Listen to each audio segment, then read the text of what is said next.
स्वारगेट बस स्थानकावर बसमध्ये अत्याचार करणारा आरोपी अखेर जेरबंद।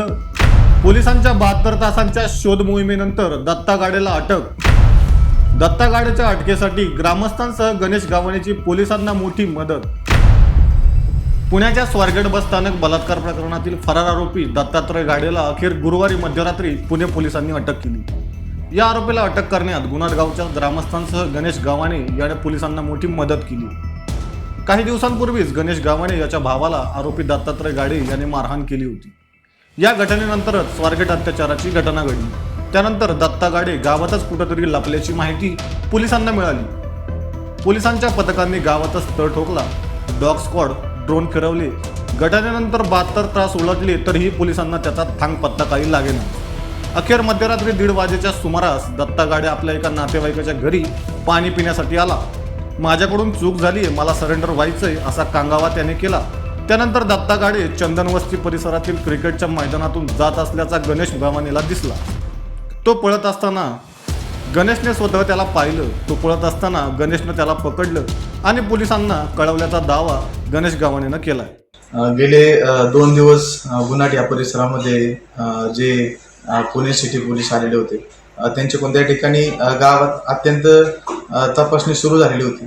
पण तपासणी ही सुरू असताना त्या ठिकाणी आमच्या गावातील जो गुन्हेगार आरोपी होता, तो म्हणजे त्या ठिकाणी दत्ता गाडे, हा पोलिसांना त्या ठिकाणी सापडत नव्हता।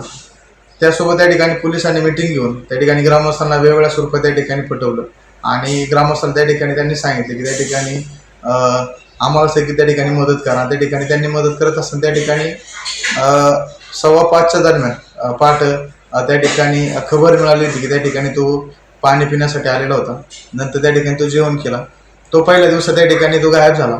त्याच्यानंतर पुन्हा संध्याकाळी स्क्वॉड त्या ठिकाणी आल्यानंतर त्या ठिकाणी चेक केलं, डॉग स्क्वॉड होतं। त्याच्यानंतर पुन्हा रात्रीच्या 10:30 वाजता महेश बेरट यांच्या घरी त्या ठिकाणी तो संपर्कात आल्यानंतर त्या ठिकाणी तो पाणी मागत होता, त्याला पाणी देण्यात आलं तिथं आणि लगेच महेश बेरट यांनी त्या ठिकाणी कॉन्टॅक्ट करून त्या ठिकाणी त्याचं लोकेशन दिलं।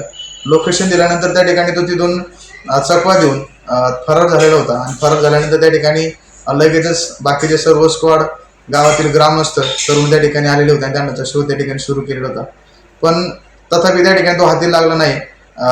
10:30 ते 1 या दरम्यान त्या ठिकाणी सर्व कमिटी सर्व त्या ठिकाणी त्याचा पाठलाग करत होते आणि त्या ठिकाणी त्याला पकडण्याचा प्रयत्न करत होते। त्या ठिकाणी तो सापडलेला नव्हता।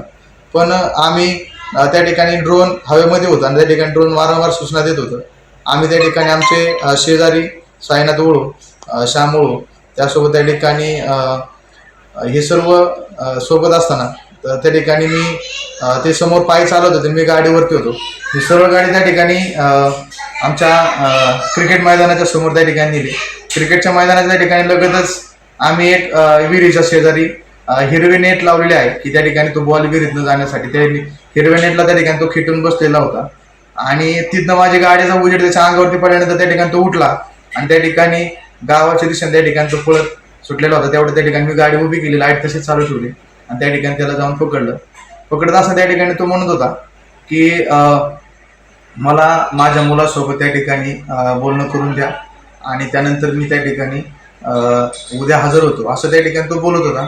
आणि त्याच्या हातामध्ये जी काही बॉटल होती, ती बॉटल त्या ठिकाणी रोगर औषधाची होती आणि ती पहिल्यांदा मी त्याची हिसकावून घेतली।